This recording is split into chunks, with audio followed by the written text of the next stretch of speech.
rồi dịch thì lâu rồi đấy sản năm nhà sinh sản năm thì có xa năm xa alu kia gì alu kia gì đây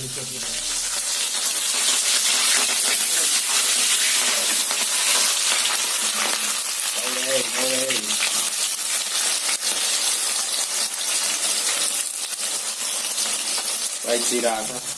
họ vẫn trồng hết sẽ đi vào đấy thì lâu được làm mà lâu chỉ ra được thế làm mà bộ phải làm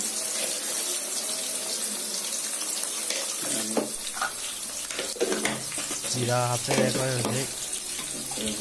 để đi trong một tháng học có anh ấy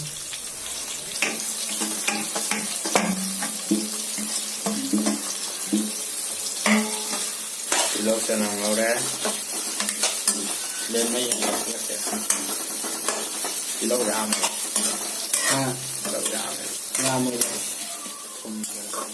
chỉ theo mà chỉ phải làm cho là cái sang cái lẽ lâu sẽ làm gì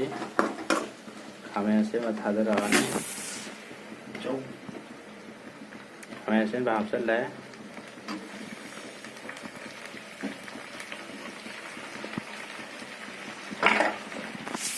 lên mìnhจะแล้วเด็ก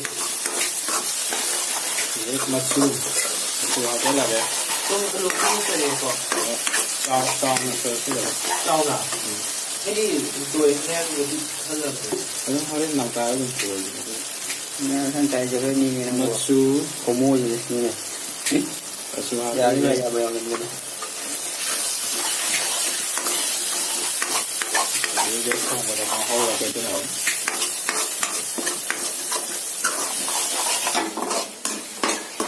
เด็กมาสู้กับแกพัฒนาเด็ก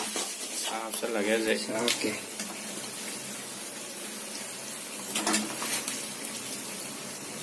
พัฒนางักสังงานปวด coffee cafe red meat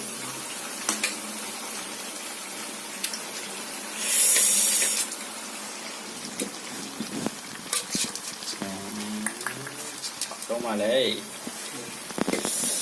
เสียมน้อยแต่ว่าน่ะเตียนตันทานเลยก็ไม่ฟูอีก cái này bậc thì bên này xí xẻ này xẻ cù bên này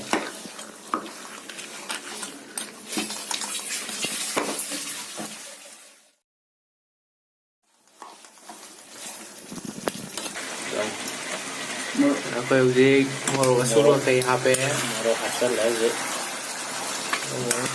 what price dollar moro masu hape juga moro unam jata ada không sai vậy mua apa ke ko hakat sare yam di asi moro nhà si horian bera hua lo bra itu juga kan gitu ya kira apa sangat benar dia ya awal ki wong the top 360 kau re sắp năm này đó là biết hôm nay ta lấy mà được sẽ lấy được quay cụ thua ngắm đi mày ăn đấy mà nó ta lấy không mà cái không học rất là cái ya mà có cái nó bài hiện giờ là đi được thuốc ra rồi gọi là cái gì đấy đẹp học không là được nhớ đây đó cái đây à cô chỉ cắt cho lấy luôn cái mình lên cắn thằng gì cái cô chị muốn nghe này cam nữa vậy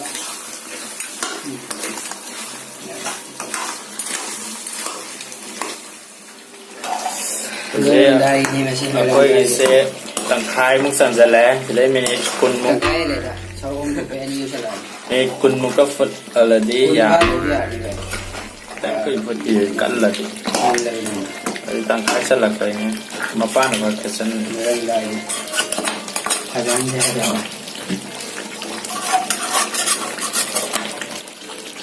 lúc sau đấyบุดเราเอง đấy không giờ đấy đó mà pan cái là hay là cái kamu đồn tay là cái xin cái là hay là gì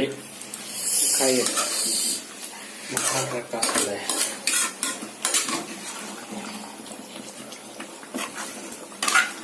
một pan cả rồi thế nào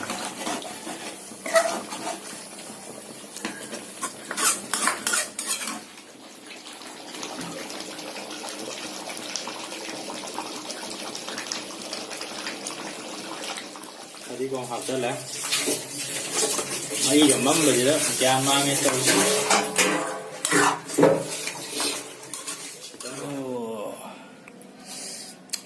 chán đi nghe mẹ em lâu lâu hầu ra xem Bukan kita kau kita kata